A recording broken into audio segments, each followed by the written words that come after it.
extinguishing. Could be because they're getting water on it, guys. Access from the alley for the back house.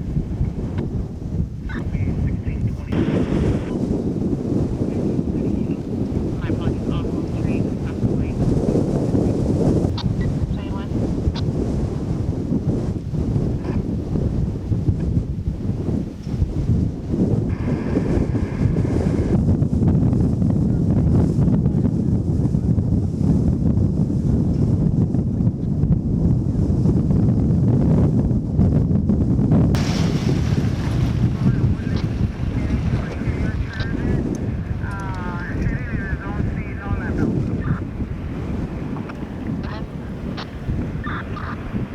Contact with the original RP. You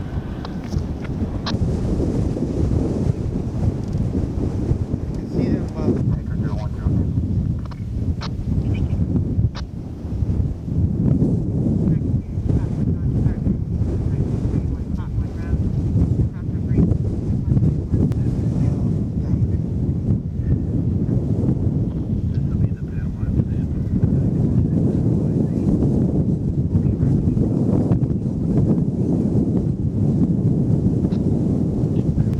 and the wildlife.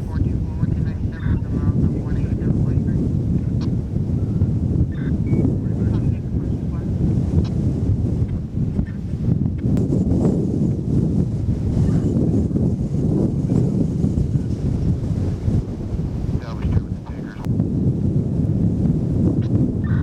Yeah, that's affirmative. Nice.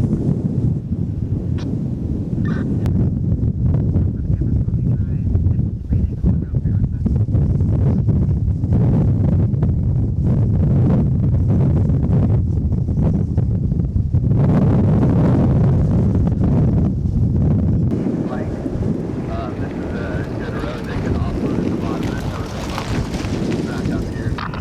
Yeah, A firm. Engine 22 will be waiting at 166 for them.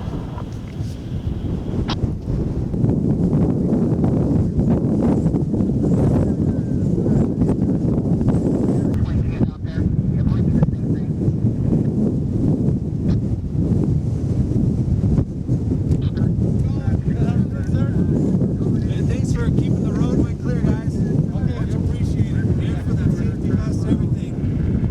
Way to go, man. That keeps. I haven't had any hey, what's going on with the meeting?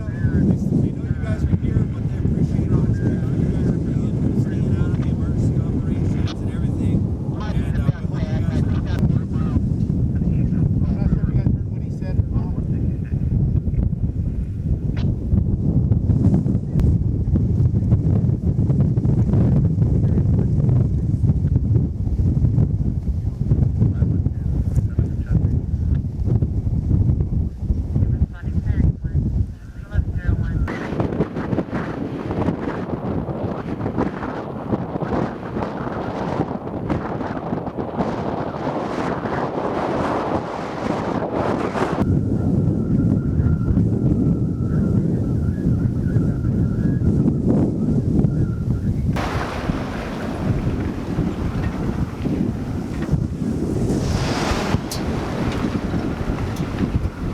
Also, we have PG&E, Picture Modeling, and Wetlands Preserve, the Ranger both Copy PDD with Wall, Fish and Wildlife on scene at 1351.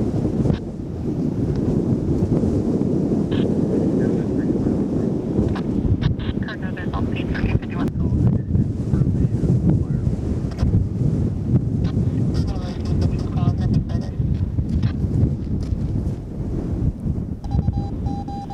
Copy. Yeah, you can cancel 23 or the response to this. When you're ready to go. Okay, name is Daisy Carrillo, Daisy Carrillo, Carrillo, acting president manager. What's going on today? So right now we have a fire on Windwell's Preserve. We believe it was caused by an electric break that was When was it? currently closed until there's the fire's put out. Okay, and then you don't know the treatment on the fire? Not at this time. Okay, you don't have any that been purchased? Not at this time. Okay. Yeah. Is there anything that you guys are worried about at the preserve or no? We're just worried about the fire potentially spreading further to the west and primarily going through our canyon since that's our public access corridor. But we have worked on evacuating the preserve. Yeah.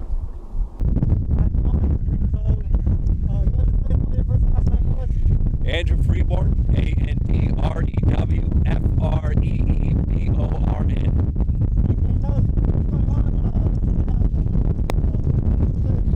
Yes, just before 1 o'clock today, a fire was spotted here behind me, as you can see.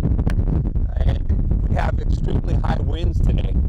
And so in certain areas of the fire, as you can see behind me, that's a benefit. It's pushing the fire back towards the area that's already been burned.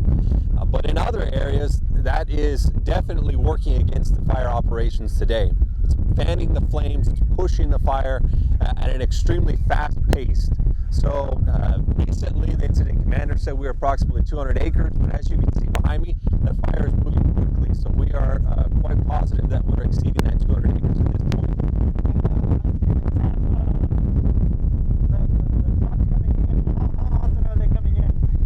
I don't have the specifics on how many air tankers we have currently, but we are fighting this fire with air and ground resources.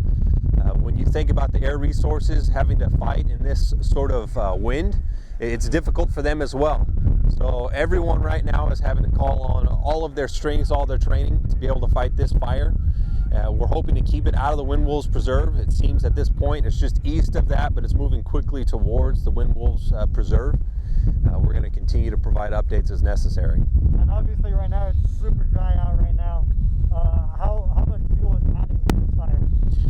So one thing to remember is we've had cooler weather, but we haven't had much moisture. So all of the vegetation that's here, it is as dry as you would typically see, relatively speaking, in the summer months. So the conditions here are primed for a fire to burn. And now we have this wind that is at or exceeding 50 miles an hour. This is definitely a fire that can grow very quickly. All right. You have anything, Josiah? Is there anything that you feel like we didn't ask you? Nope. All right. Thanks, Steve.